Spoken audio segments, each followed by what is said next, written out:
नमस्कार। आज हम बात कर रहे हैं सूरीनाम के हीरों की। हमारे पास एक दिलचस्प सोर्स है, सूरीनाम के हीरे, धरती के नीचे की दास्तां। ये इस छोटे से दक्षिण अमेरिकी देश के चमकदार खजाने के पीछे जो कहानियां हैं ना, उनको सामने लाता है। हाँ, और ये कहानियां सिर्फ चमक दमक वाली नहीं है जैसा अक्सर लगता है। हाँ। सोर्स बताता है कि कैसे हरे भरे जंगलों के नीचे मतलब संघर्ष, लालच और पर्यावरण से जुड़ी कई चिंताएं छिपी हैं। बिल्कुल। तो चलिए इस पर थोड़ी गहराई से बात करते हैं।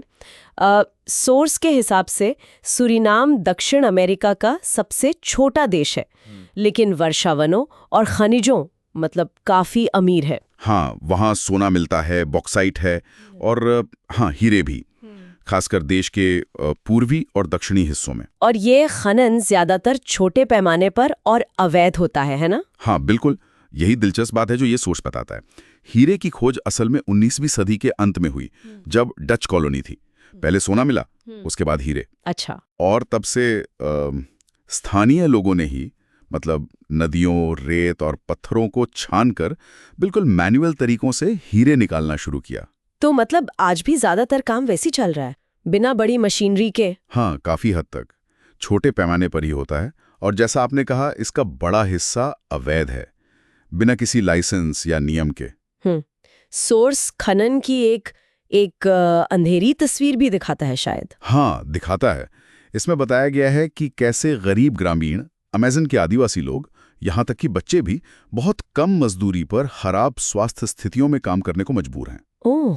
और सुरक्षा का तो कोई इंतजाम होता ही नहीं है, मतलब बहुत ही खतरनाक हालात होते हैं। ये तो बहुत गंभीर बात है। और जाहिर है इसका असर सिर्फ इंसानों पर नहीं पड़ता होगा, पर्यावरण पर भी तो असर होता होगा। बिल्कुल, सोर्स इस पर भी जोर देता है। सोचिए, जब अवैध खनन होता है तो जंगल काटे जाते हैं अंधाधुंध, नदियां प्रदूषित होती हैं पारे जैसी खतरनाक चीजों से। पारा, मकड़ी। हाँ, मर्क्यूरी, जो सोना निकालने में इस्तेमाल होता है। और इससे पूरी बायोडाइवर्सिटी मतलब जैव विविधता खतरे में पड़ जाती है। ये सिर्फ पर्यावरण का नुकसान नहीं है, ये उन समुदायों के जीवन पर सीधा असर है जो वहां रहते हैं। सही कहा। तो मतलब हीरे की चमक के पीछे ये सब कुछ है, गरीबी, शोषण, पर्यावरण का विनाश और शायद अपराध भी। हाँ, वो भी है।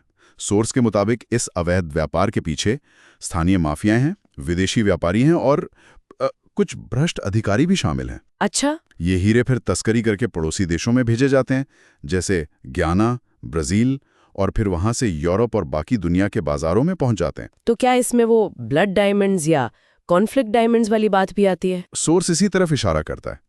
देखिए, जब खनन अवैध हो, उसमें शोषण हो, हिंसा हो और उससे जो पैसा आए वो संघर्ष या अपराध को फंड करे, तो वो हीरे असल में ब्लड डायमंड्स ही कहलाएंगे, है ना?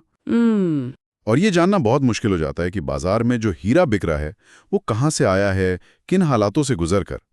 ये सब सुन के तो काफी निराशा होती है। क्या कोई उम्मीद की किरण भी है?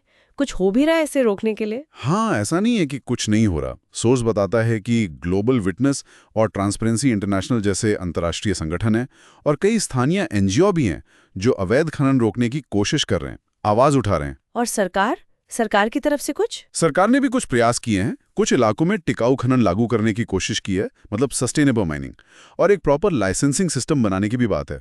लेकिन शायद बदलाव बहुत धीमा है। हाँ, वो तो है। बदलाव धीमा है, चुनौतियां बहुत बड़ी हैं। ये अवैध नेटवर्क बहुत गहरे हैं और गरीबी लोगों को इस काम में धकेलती रहती है। पर हाँ, एक दिशा मिली है, कोशिशें चल तो रही हैं। तो कुल मिलाकर ये जो सूरीनाम का हीरा है, ये सिर्फ एक चमकदार पत्थर नहीं, इसकी कहानी बहुत बहुत उलझी हुई है। इसमें लोगों की जिंदगियां हैं, जंगल हैं, नदियां हैं, उम्मीदें हैं और गहरी मुश्किलें भी। हाँ, बिल्कुल।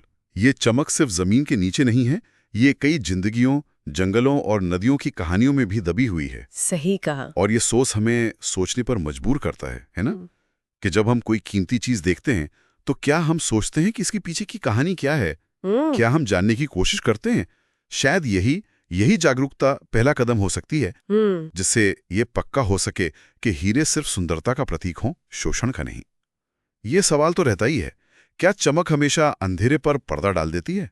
इस पर सोचना चाहिए।